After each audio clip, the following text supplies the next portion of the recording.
রাজ্যপাল সংঘাতের পরিস্থিতি আগে এই বাংলার মানুষ দেখেছেন, কিন্তু এবার অনেকে বলছেন যে এবার কি তাহলে রাজ্যের সঙ্গে সেনার সংঘাত তৈরি হলো। কেন বলছি এই কথা? কারণ এই কিছুক্ষণ আগে ধর্মতলায় তৃণমূল কংগ্রেসের যে মঞ্চে শনি এবং রবিবার করে নির্দিষ্ট কর্মসূচি নেওয়া ছিল, ভিন রাজ্যে বাঙালি এবং বাংলা ভাষার যে অপমানের কথা তৃণমূল কংগ্রেস বারবার সামনে এনেছে, ঐতিহ্য সংস্কৃতি এই সমস্ত কিছু কালিমালিপ্ত হওয়ার কথা যেভাবে তৃণমূল কংগ্রেস সামনে এনেছে, সেইগুলো নিয়েই নির্দিষ্টভাবে এই কর্মসূচি চলাকালীন প্রচুর মানুষের ভিড় ধর্মতলা চত্বরে। সেই ছবি আমরা শনি রবিবার করে দেখেছি। কিন্তু মুশকিলটা হলো এইখানে যে 31শে অগাস্ট অর্থাৎ আজকে সেপ্টেম্বর মাসের পয়লা, গত মাসের শেষ দিন অর্থাৎ গতকাল সেই পর্যন্তই নাকি অনুমতি ছিল এখানে মঞ্চ বেঁধে এই কর্মসূচি চালানোর। কে অনুমতি দিয়েছিল? সেনার তরফ থেকে কি বলা হচ্ছে, সুপ্রিম কোর্টের এরকমটাই অর্ডার এবং সেই অনুযায়ী 31 তারিখ পর্যন্তই এখানে এই সভা করা যেত। অর্থাৎ আজকে এই সভা মঞ্চ খুলে দিতে হবে সেনার দাবি অনুযায়ী, সেনার বয়ান অনুযায়ী। কিন্তু কি দেখা গেল যে বিকেলে একটা নির্দিষ্ট সময় পর্যন্ত অপেক্ষা করার পর এই মঞ্চ খোলা হয়নি দেখে সেনার তরফ থেকে সেই মঞ্চ খোলার কাজ শুরু হলো। কিন্তু তৃণমূল কংগ্রেস কি বলছে যে সারাদিন পড়েছিল, ডেকোরেটরকে খবর দেওয়া হয়েছিল, লেবারকে খবর দেওয়া হয়েছিল, তারা আসতো, সেই সময়টুকু তো আপনারা দেবেন, দেখতেন আজকের দিনটা খোলা হচ্ছে কিনা। ফলে সংঘাত তীব্রতর হলো। মমতা বন্দ্যোপাধ্যায় এই খবর পেয়ে সঙ্গে সঙ্গে সেখানে ছুটে গেলেন।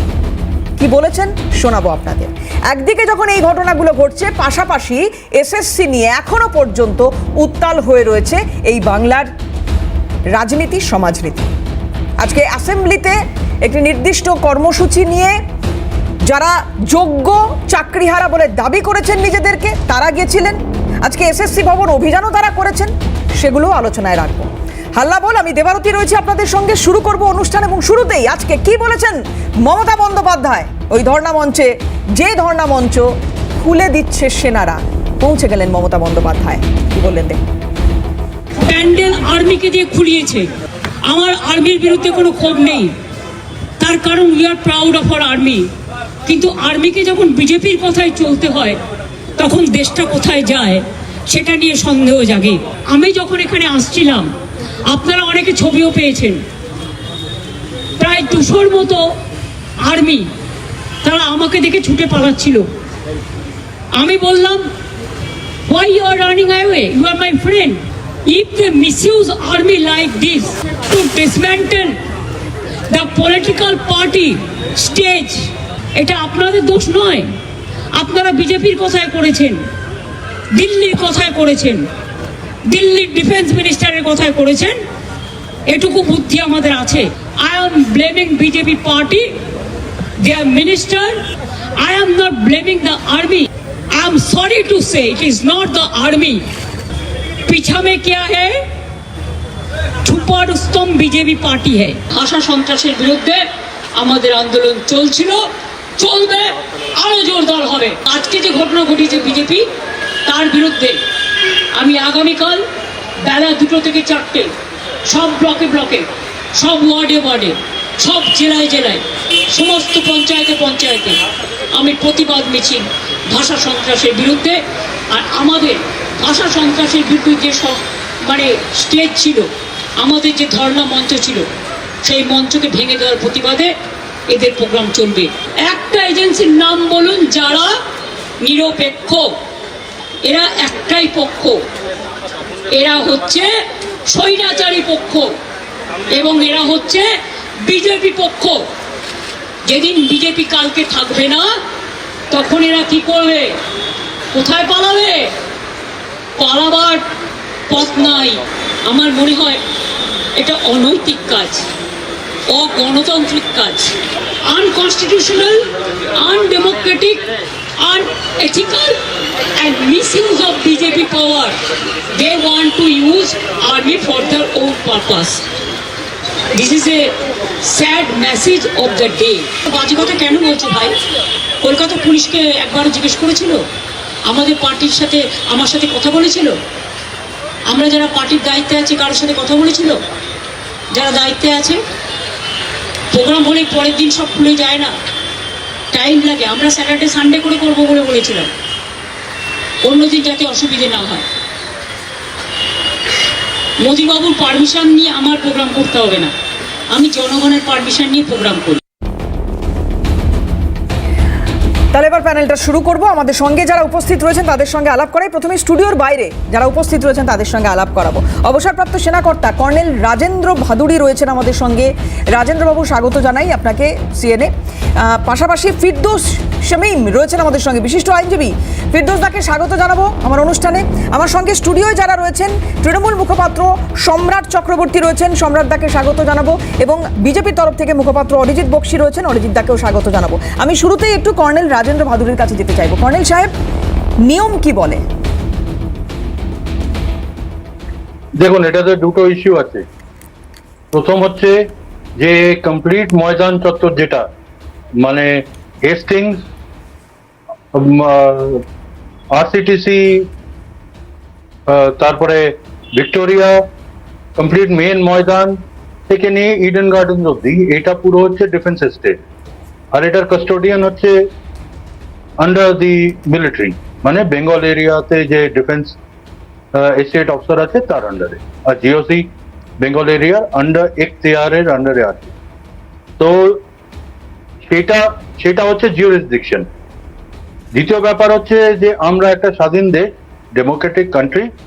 এটাতে দেশের যারা স্বাধীন নাগরিক, ইনক্লুডিং পলিটিক্যাল পার্টিজ আর পলিটিক্যাল ওয়ার্কার, সেটা দেশের যে কোনো জায়গায় নিজের পলিটিক্যাল অ্যাক্টিভিটি করতে পারে, অ্যাজ লং এজ কর্তৃপক্ষের কাছ থেকে পারমিশন নেওয়া হয়। এইখানে কর্তৃপক্ষ বা যার জুরিডিকশন সেটা হচ্ছে মিলিটারি। যা আপনাদের কাছ থেকে যা খবর পেয়ে আমি বুঝলাম, মিলিটারির কাছ থেকে 2-3 দিন স্পেসিফিক ডেটস এর ওরা পারমিশন নিয়েছিল, আর তাতে তো কেউ কোনো বাধা দেয়নি। ডেট পেরিয়ে যাওয়ার পরে আর্মি এসে ডিসম্যান্টেল করেছে মানে স্ট্রাকচারটাকে। তো জিওরিসডিকশন আর পারমিশন, এই দুটোকে যদি আমরা সঠিকভাবে যদি আমি বুঝে থাকি, তাহলে মিলিটারি নিজের এখতিয়ারের বাইরে কোনো কাজ করেনি। এটা জিওসি বেঙ্গল এরিয়ার অথরিটির আন্ডারে আছে। না, অন্য অ্যাসপেক্ট হচ্ছে যেটা আমি ডেমোক্রেটিক কান্ট্রি, ফ্রি কান্ট্রি যে কথাটা বললাম, সেইটাতে প্রশ্নটা হচ্ছে যে তৃণমূল কি অ্যাপ্রোচ করেছিল বেঙ্গল এরিয়া জিওসি কাছে বা কর্তৃপক্ষের কাছে? কি দেখুন, আমরা তো 3 দিনের মানে পারমিশন নিয়েছিলাম, আমাদের আরো 2 দিন হয়তো সময় লাগবে বা 36 ঘন্টা। সেটা আপনাদের খবর থেকে আমি মাধ্যম থেকে আমি জানতে পারি, আরো ভালো জানতে পারবো। সম্রাট দা এখানে যেহেতু রয়েছেন, তৃণমূল মুখপাত্র, ওনার কাছ থেকে তাহলে সরাসরি আপনার এই প্রশ্নটার উত্তর নিই। সম্রাট দা, দেখুন, আজকে ভারতবর্ষের একটা অভিনব দৃশ্য ভারতবাসী দেখলো। আমি প্রথমেই বলি যে দেশের সেনাদেরকে আমরা সম্মান করি, শ্রদ্ধা করি। তারা জীবন বাজি রাখেন দেশের মানুষের জন্য। আমি শুধু একটা কথা বলবো যে কখনো সেনাবাহিনী রাজনৈতিক দলের মঞ্চ খুলছে, এটা এমার্জেন্সি ছাড়া কখনো দেখা গেছে বলে আমার মনে হয় না।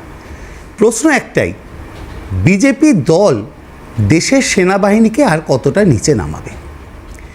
আমি খুব পরিষ্কারভাবে বলি, সেনাবাহিনীর প্রতি সম্পূর্ণ শ্রদ্ধা এবং সম্মান রেখে বলি, 31শে আগস্ট অবধি সময়সীমা, পারমিশন নেওয়া হয়েছিল, সিকিউরিটি ডিপোজিটও জমা দেওয়া হয়েছিল।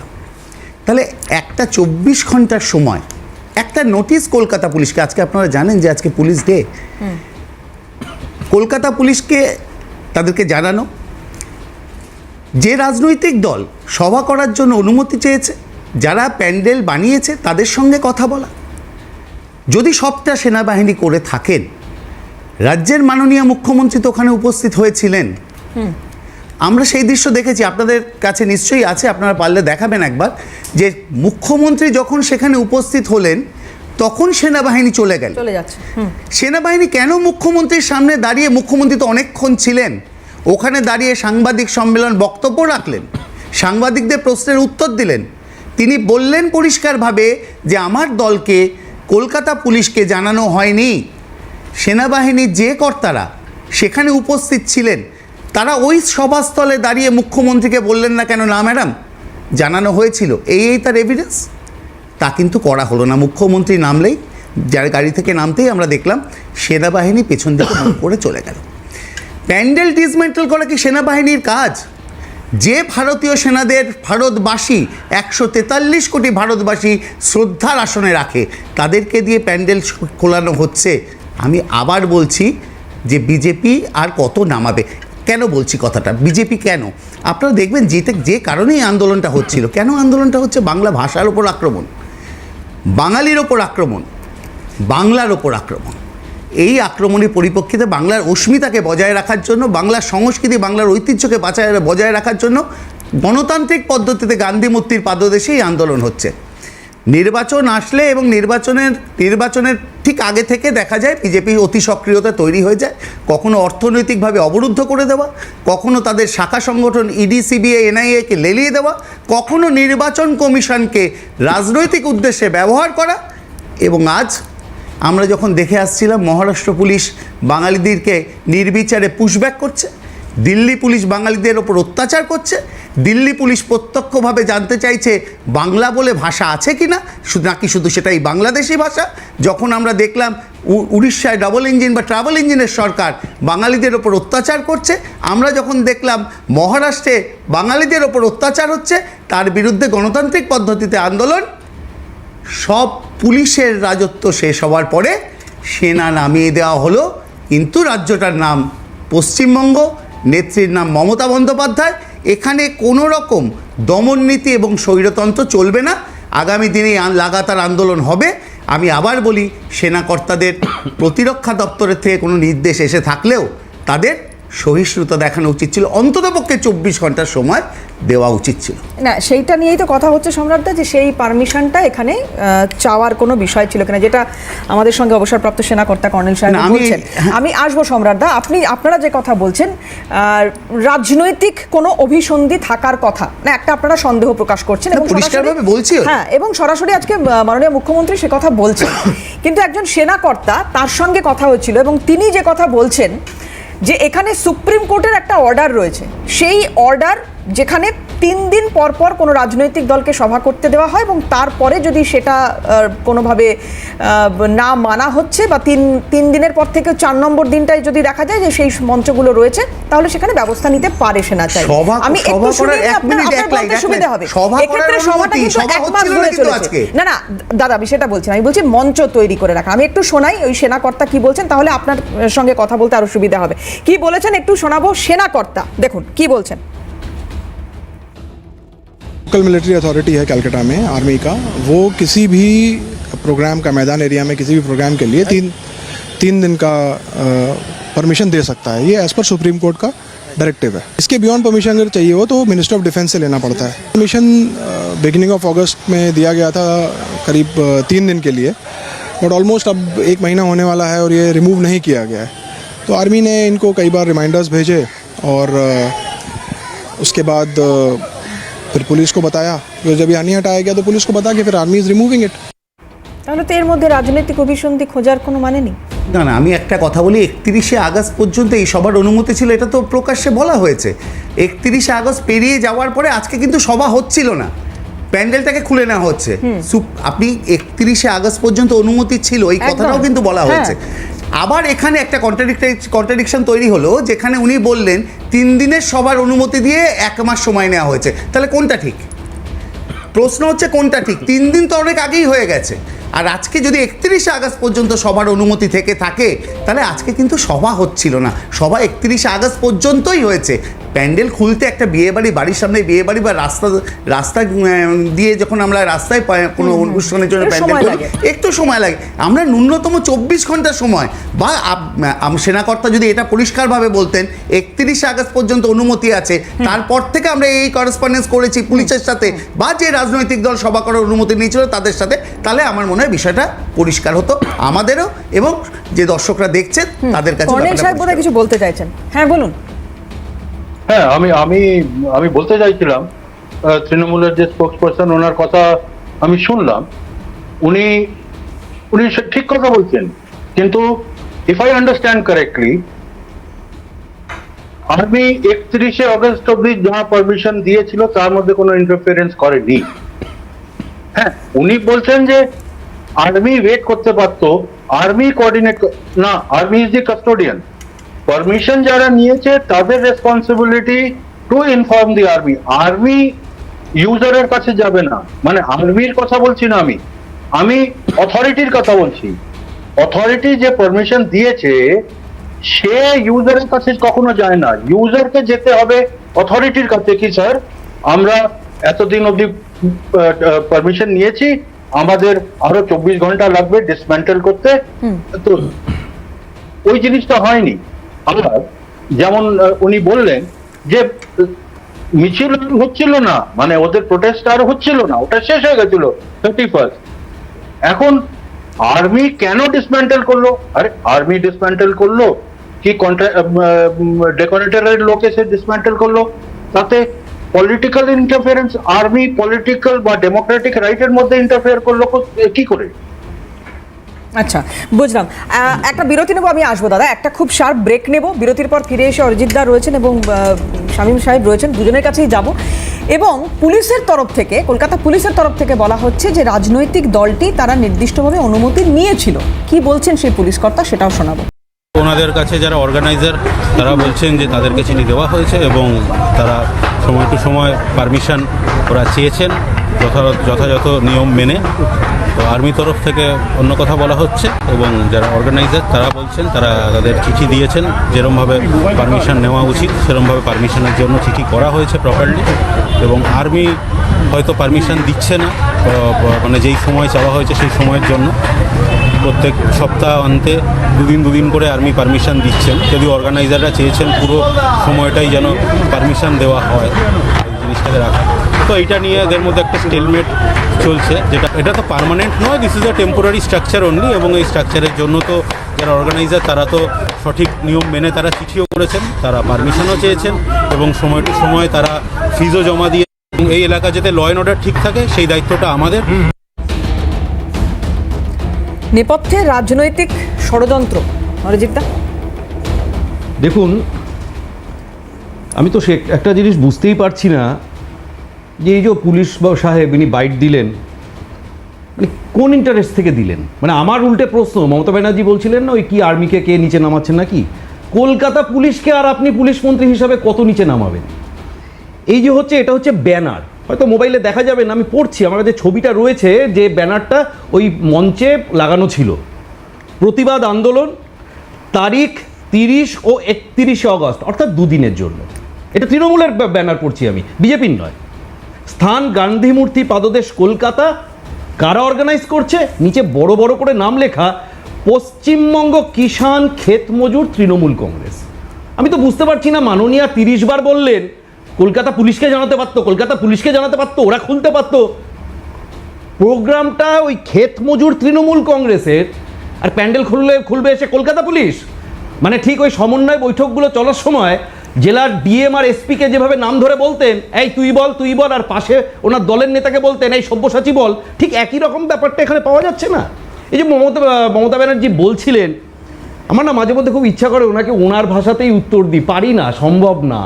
উনি এই যে কি সুন্দর বললেন, পিছে মে ক্যা হ্যায়, বেশ একটা অদ্ভুত বলেন। আমি বলছি পিছে মে ক্যা হ্যায়?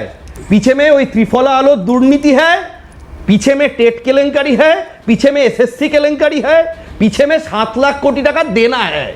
এইগুলোই পিছে মে হ্যায়, এইগুলোই সামনে আসছে। আর তার থেকে নজর ঘুরাবার জন্য আপনি চলে এলেন, একজন মুখ্যমন্ত্রী রাজ্য চালান, কোথায় একটা প্রোগ্রাম হয়ে গেছে সেখানে কি পারমিশন নেওয়া হয়েছে? ক্ষেতমজুর তৃণমূল কংগ্রেস দুদিনের পারমিশন নিয়েছে, আর্মি বলেছে যে পারমিশন এক্সিড করে গেছে, স্বাভাবিক। ওই ক্ষেতমজুর তৃণমূল কংগ্রেসই বলছে 30 আর 31 তারিখ। জায়গাটার গুরুত্ব বুঝতে হবে। আমি রোজ হাইকোর্ট থেকে ওই রাস্তা ধরে ফিরি এবং জায়গাটার গুরুত্ব এমনই, যেহেতু পাশে ফোর্ট উইলিয়াম রয়েছে, মোবাইলটা পর্যন্ত কাজ করে না। ওই আকাশবাণী ভবন থেকে যতক্ষণ না পর্যন্ত মা ফ্লাইওভারের কাছাকাছি পৌঁছাচ্ছি, জ্যামার বসানো থাকায় মোবাইলটা পর্যন্ত কাজ করে না আমাদের, এতটা সেন্সিটিভ জোন এটা।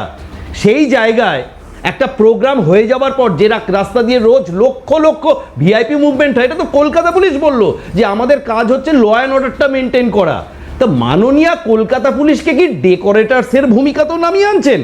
বেসিক্যালি ব্যাপারটা কি আমি তো বুঝতে পারি না যে উনি রাজ্যে থাকতেও এই আজকে গিরিশ মঞ্চ, স্টার থিয়েটার এগুলো কেন ফাঁকা যায়, কেন ফাঁকা যায় আমি তো বুঝতে পারি না। অরিজিৎদা, একটা কথা এখানে একটু বলি, আজকে কিন্তু বৈশ্বনাথ চট্টোপাধ্যায় বলছেন যে ডেকোরেটর আসছে সেই সময়টা দিতে হবে, লেবার আসছে সেই সময়টা দিতে হবে।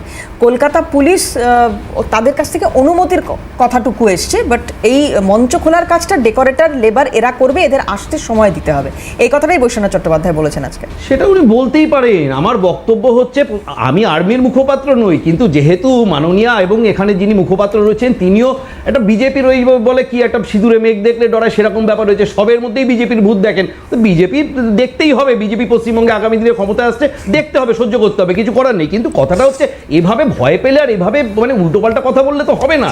আপনি একটা প্রোগ্রাম, আপনার দলের একটা শাখা সংগঠন একটা প্রোগ্রাম ডেকেছিল আর্মির কাছ থেকে, তারা আর্মির সুপ্রিম কোর্টের গাইডলাইন রয়েছে, যিনি মুখপাত্র বললেন যে 3 দিনের যদি প্রোগ্রাম হয় 3 দিন বা তার বেশি করতে হলে একদম মিনিস্ট্রি অফ ডিফেন্সের প্রোগ্রাম পারমিশন লাগে, আর যদি 2 দিনের হয় তাহলে লোকাল পেট্রোলিয়াম অথরিটি দেয়। তা ওদের ব্যানারেই রয়েছে 30 এবং 31 2 দিনের প্রোগ্রাম, ভালো কথা।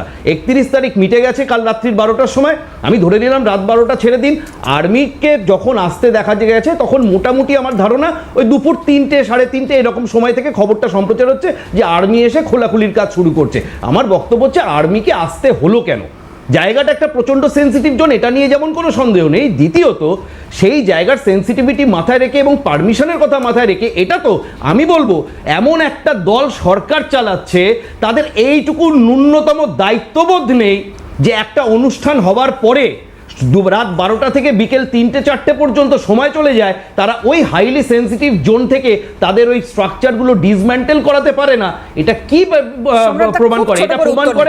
এটা প্রমাণ করে তাদের ব্যর্থতা, দায়িত্বজ্ঞানহীনতা। আর একটা যে কথা মমতা ব্যানার্জি বারে বারে ওখান থেকে দাঁড়িয়ে বলছিলেন যে আমাদের এখানে এই প্রোগ্রাম করায় তো কারোর কোনো অসুবিধা হচ্ছিল না, মানে দাবিটা কি? পরে বলুন, একটু বলি আমি একবার বলি, চাইছিলেন আগামী এক মাস যাবত মঞ্চটা একই কথা বলছে, একটু বলি আমি একটু বলি একই কথা সঞ্চালক দেবেন, আপনাকে বলতে দেবেন, এটা বলেছেন তো, আমি শুধু শেষ করছি, ঠিক আছে আমি শেষ করছি। বলি এবার একটু বলি, কথা হচ্ছে মমতা ব্যানার্জির যদি সত্যি আজকে কোনো কিছু নিয়ে বিরোধ করা থাকতো, সেটা হয়তো আমার পাশের তৃণমূল মুখপাত্র স্বীকার করবেন, সেটা হচ্ছে ওনার দলের মুখ্য সচেতক নান্টু ঘোষ, উনি যখন সাংবাদিকের গায়ে হাত বুলিয়ে বলেন মামনি এসব বলো না, এটার বিরুদ্ধে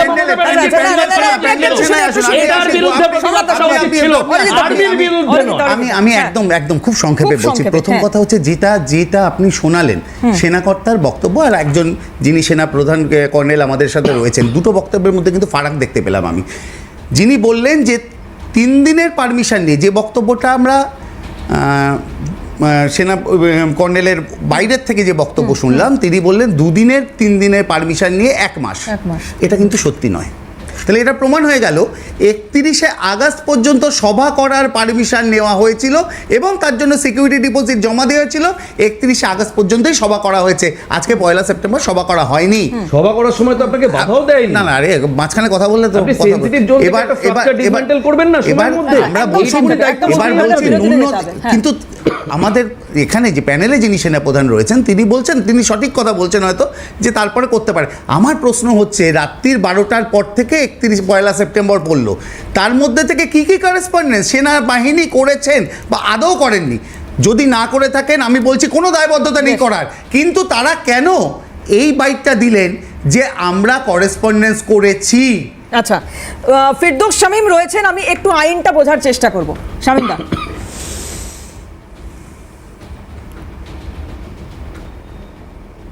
দেখুন, ওই ল্যান্ডগুলোর কাস্টোডিয়ান যেহেতু ভারতীয় সেনা, তো খুব স্বাভাবিকভাবেই ওখানে যদি কোনো সভা সমিতি করতে চান তাহলে ভারতীয় সেনার কাছ থেকে পারমিশন নিতে হয়।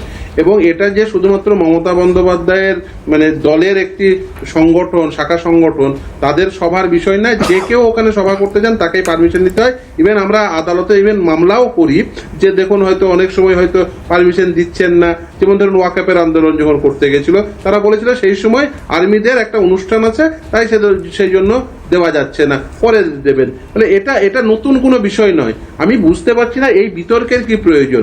দেখুন 31 তারিখ পর্যন্ত সভা ছিল, 31 তারিখের মধ্যে পারমিশন ছিল, 31 তারিখের মধ্যে এসে আর্মি কি ডিস্টার্ব করেছে? না, করেনি।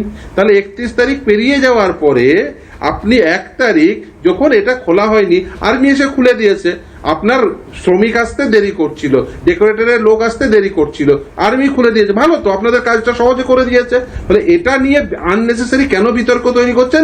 মূল প্রশ্ন সেখানে। আসলে এটা তৈরি করছেন কেন?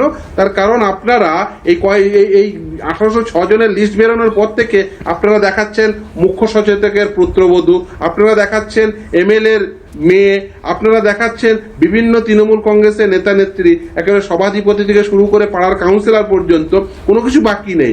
ওনার এখন এইটা থেকে দৃশ্যটা ঘোরাতে হবে। তাহলে কোথায় প্যান্ডেল খোলা হচ্ছে, কোথায় ডেকোরেটার্সের লোক আসেনি, সেখানে গিয়ে মুখ্যমন্ত্রী পৌঁছে যাচ্ছে। কি মুখ্যমন্ত্রী কি মানে ডেকোরেটার্সের লোকের কাজও করে দেবেন নাকি? যেমন আর্মি যদি খুলে দেন ভালো হতো, ওনার ডেকোরেটার্সের লোক এসে খুলতে গেলে খরচা হতো, তৃণমূল কংগ্রেসের খরচা কমে গেল, ফলে উনি অনেকটা খরচা বাঁচিয়ে নিতে পারলেন।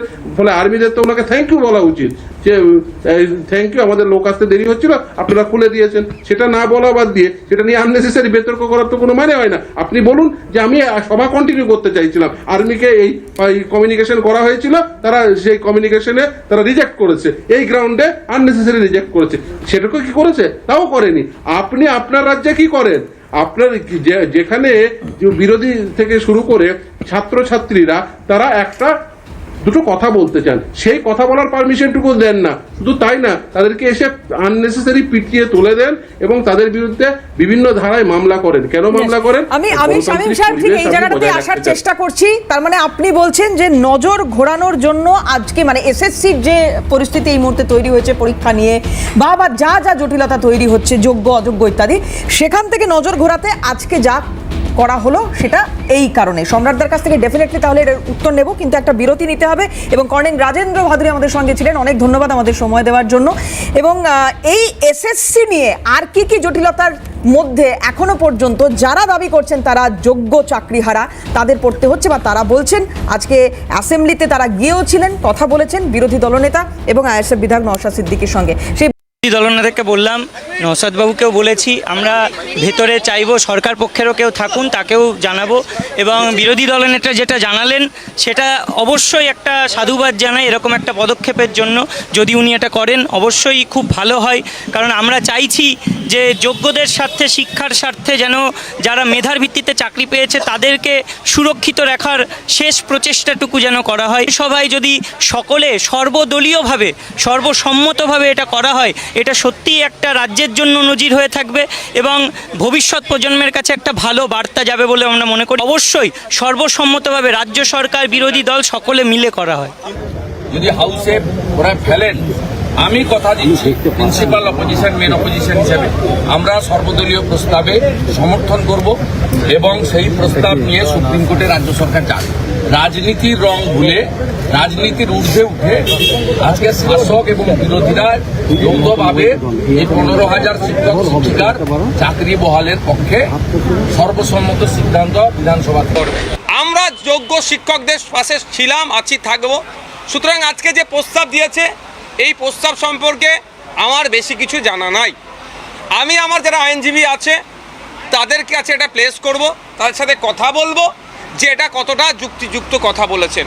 যদি এটা যুক্তিযুক্ত কথা হয়, আমি একজন সংযুক্ত মোর্চার বিধায়ক হিসাবে আমার এন্ড থেকে যতটা করা যায় যোগ্য শিক্ষকদের স্বার্থে অ্যাসেম্বলি হাউসে আমি ততটাই তাদের দুটো বিষয় আমি সম্রাটদার কাছে এখানে জানতে চাইবো। তার আগে আমাদের সঙ্গে সৌমেন সামন্ত, চাকরিহারা শিক্ষক, ইতিমধ্যে যোগদান করেছেন। সৌমেনবাবু, আপনাকে স্বাগত জানাই।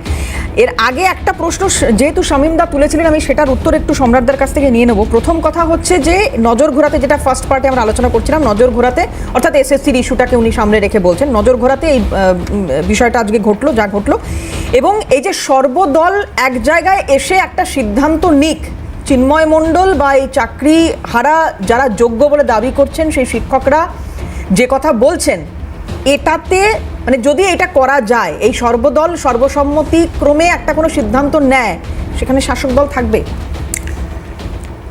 দেখুন, আমি সেই প্রসঙ্গে আসছি। আমি প্রথম যে কথাটা বলি যে চাকরিহারা প্রত্যেক শিক্ষক যারা যোগ্য তাদের প্রতি আমাদের সম্পূর্ণভাবে সমর্থন এবং সমবেদনা আছে। আমি এই 1806 জনের লিস্টটা খুব ভালো করে দুদিন ধরে সার্ভে করে যেটা পেলাম, বিজেপির পিন্টু শ্যামের ভাই সৌরভ শ্যাম উত্তরবঙ্গে অযোগ্য শিক্ষক হিসাবে চিহ্নিত হয়েছে। অসীম কুমার মৃধার ভাই অনুপ মৃধা উত্তর দিনাজপুরে বিজেপির নেতা অসীম কুমার মৃধার ভাই অযোগ্য শিক্ষক হিসেবে চিহ্নিত হয়েছে। বিজেপির বীরভূম জেলার কোষাধ্যক্ষ সুরজিৎ সরকারের স্ত্রী অযোগ্য শিক্ষক হিসাবে চিহ্নিত হয়েছে। ময়না সৌমেন কর 55টার মধ্যে 3টে প্রশ্নের উত্তর দিয়ে 5.45% নাম্বার পেয়ে অযোগ্য হিসাবে চিহ্নিত হয়েছেন।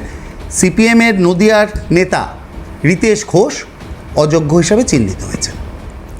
এবার যোগ্য শিক্ষকরা চাকরি পাবেন সেটা তো স্বাভাবিক।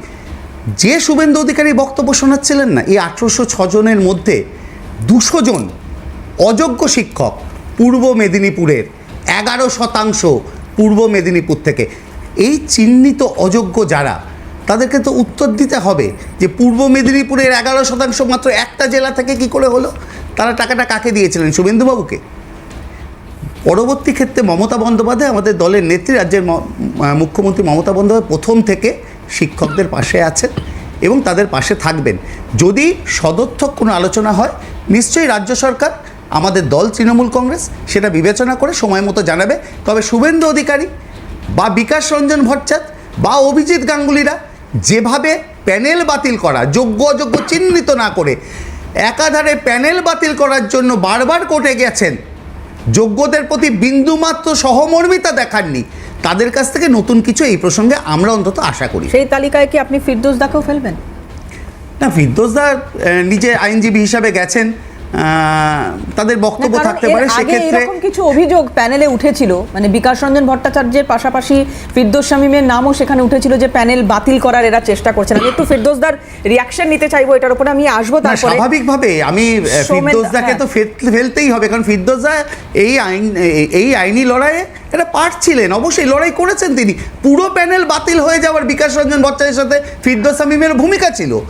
তারা কখনো চাল কাকড় বাছার কথা বলেনি, পুরো প্যানেল বাতিল করার কথা বলেছে। তখন তারা মানবিক হননি, যে প্রশ্নটা আজকে আসবে। ফিরদৌস দা,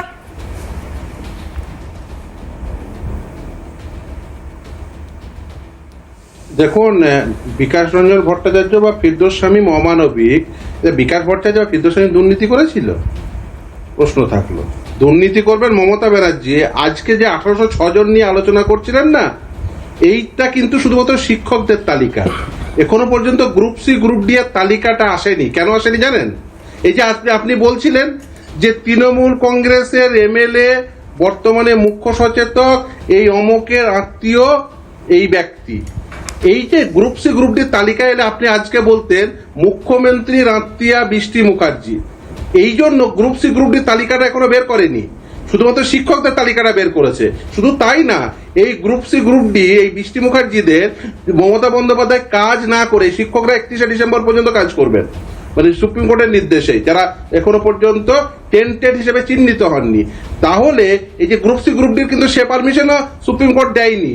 তাদেরকে ভাতা দেওয়ার বন্দোবস্ত করেছিলেন মমতা বন্দ্যোপাধ্যায়। এখনো পর্যন্ত বৃষ্টি মুখার্জিদের তালিকা বের করেননি। কি পরিষ্কার করতে চাইছেন? পরিষ্কারভাবে তারা এটাই বলতে চাইছেন যে দেখো, আমরা চুরি করেছি, কিন্তু চুরির মাল সবটা একসঙ্গে বের করবো না, যতটা পারবো ঢেকে ঢুকে রাখবো। এবং এই যে সামনের যে নিয়োগ প্রক্রিয়া, আগামী 7 তারিখ এবং 14 তারিখ হতে চলেছে যে পরীক্ষা, সেই নিয়োগ প্রক্রিয়াটিকেও যতটা পারবো কলুষিত করব। সেই জন্যই এই যে তালিকা দিয়েছে, দেখবেন তালিকাতে শুধুমাত্র রোল নম্বর আর নাম আছে, অন্য ডিটেলস নেই। শুধু তাই না, এই যে ধরুন বিভিন্ন কাউন্সিলিং হয়েছে, 7th রাউন্ড পর্যন্ত কাউন্সিলিং হয়েছে, সেই কাউন্সিলিংগুলোর কাউন্সিলিং ওয়াইজ লিস্ট বের করতে হবে এসএসসিকে, যে কোন কাউন্সিলিংয়ে কোন ব্যক্তি চাকরি পেয়েছে, তার রোল নাম্বার কত, কোন স্কুলে চাকরি পেয়েছে। এটা বের করছেন না। কেন বের করছেন না? এটা বের করলে যে পরিষ্কার হয়ে যাবে যে কে কোথায় চাকরি পেয়েছে। এবং শুধু তাই না, যাদের অ্যাডমিট কার্ড বাতিল হয়েছে দেখবেন সেখানে রোল নাম্বার দেওয়া আছে কিন্তু সেখানে নাম দেওয়া নেই। আসলে এই যে ডাইকোটমি দেখাচ্ছেন তার মূল কারণ হচ্ছে যে এরা চাইছেন যে পুরো বিষয়টি যাতে উন্মোচিত না হয়, এবং শুধু তাই না, সামনের যে নিয়োগ প্রক্রিয়া সেই নিয়োগ প্রক্রিয়াটিকে যতটা সম্ভব আবার কলুষিত করব, দিয়ে আবার যেভাবে বাজার থেকে টাকা তুলেছিলাম আবার সেভাবেই সামনের নিয়োগ প্রক্রিয়াতেও বাজার থেকে টাকা তুলব। ফলে এই যে প্রচেষ্টা এই রাজ্য সরকার, এসএসসি বোর্ড, তৃণমূল কংগ্রেস এই সকলে মিলে নিয়েছেন, এই প্রচেষ্টাটিকে আমাদের সকলে মিলে বানচাল করতে হবে। এবং এর জন্য আমি আহ্বান করব, জনগণকেও আহ্বান করব, যে যদি দেখেন কোথাও কোনোভাবে কোনো দালাল কারোর বাড়িতে পৌঁছে গেছে, সেই দালালকে ধরুন, জিজ্ঞাসা করুন যে সে কার দালাল। এখনো পর্যন্ত সরকারকে জিজ্ঞাসা করুন যে গ্রুপ সি গ্রুপ ডি এর এই যে অবৈধ শিক্ষাকর্মীদের, দাগি শিক্ষাকর্মীদের তালিকা কেন প্রকাশ করলো না? সুপ্রিম কোর্ট বলেছে এই দাগি শিক্ষকদের কাছ থেকে, দাগি শিক্ষাকর্মীদের কাছ থেকে টাকা ফেরত দাও। একদিকে বলছেন টাকা নেই, অথচ এই যে দাগি শিক্ষকদের, দাগি শিক্ষাকর্মীদের, এই বৃষ্টি মুখার্জিদের মাইনের টাকা, জনগণের করের টাকা মাইনে হিসেবে দিয়ে দিয়েছেন, সেই টাকা কেন ফেরত নিচ্ছেন না? মুখ্যমন্ত্রীর কি স্বার্থ রয়েছে?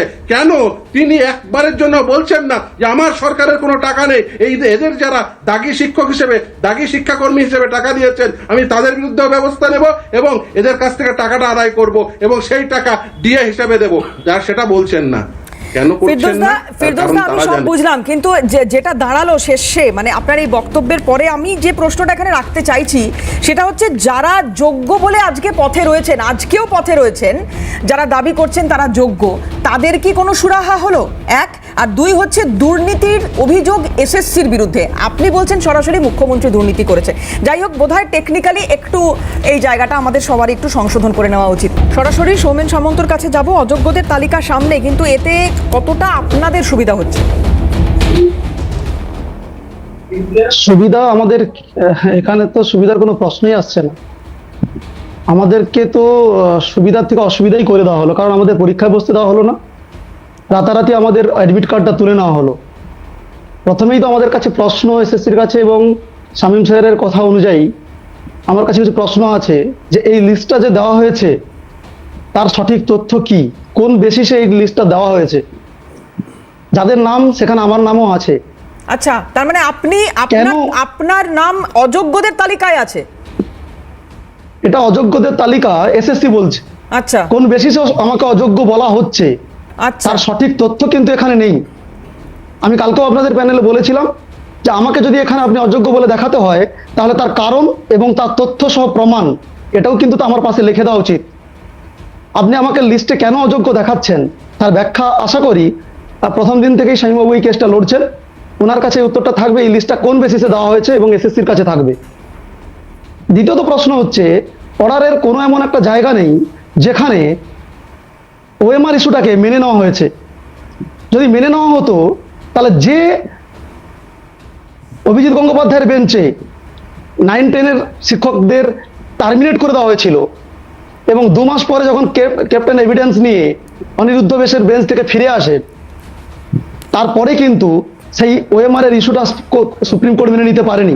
এবং সেদিন থেকে অনিরুদ্ধ বোস এবং বেলা ত্রিবেদীর বেঞ্চ যখন ডিভিশন বেঞ্চে কেসটাকে ফিরিয়ে দেয় তখন বলেছিল 3টে জিনিসের উপর নির্ভর করে দেখতে হবে, মেনটেনেবিলিটি এবং 65B দেখার কথা বলেছিল।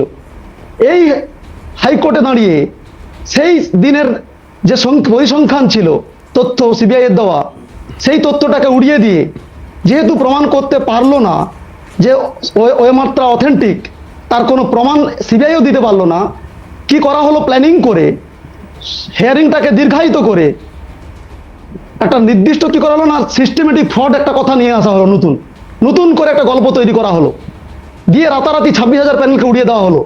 সেখানেও কখনো বলে দিতে পারলেন না বসাক স্যার যে ওএমআরটা অথেন্টিক। এবং আজকের দিনে দাঁড়িয়ে তারপরে চন্দ্রচূড় স্যারের বেঞ্চে দাঁড়িয়ে যখন আমরা সুপ্রিম কোর্টে গেলাম, চন্দ্রচূড় স্যার একটা কথা বলে দিয়েছিলেন, এনাদের চাকরি বহাল থাকবে এবং সেক্ষেত্রে এনাদের 65Bটাকে প্রমাণ করতে হবে। এবং সেই অনুযায়ী সিবিআইকে কতগুলো ক্রাইটেরিয়া মেনে দেওয়া হয়েছিল, তাদেরকে বলা হয়েছে মেটা ডাটা দিতে বলা হয়েছিল, সিএফএসএল রিপোর্ট দিতে বলা হয়েছিল, যার একটাও আজ পর্যন্ত সিবিআই দিতে পারেনি। এবং আজকের দিনে দাঁড়িয়ে পলিটিক্যালি গেম খেলতে গিয়ে আমাদের মতো নিরপরাধদেরকে ফাঁসিয়ে দেওয়া হলো। আজকের দিনে আমি দাঁড়িয়ে বলছি, তো এই লিস্টের পাশে আমার নামে লিখে দেওয়া হোক, কেন আমাকে এই লিস্টে ফেলা হলো, এবং তার তথ্য প্রমাণ সহ যদি থাকে সেটা দিতে বলুন। পলিটিক্যাল গেম খেলা হলো আপনি বলছেন।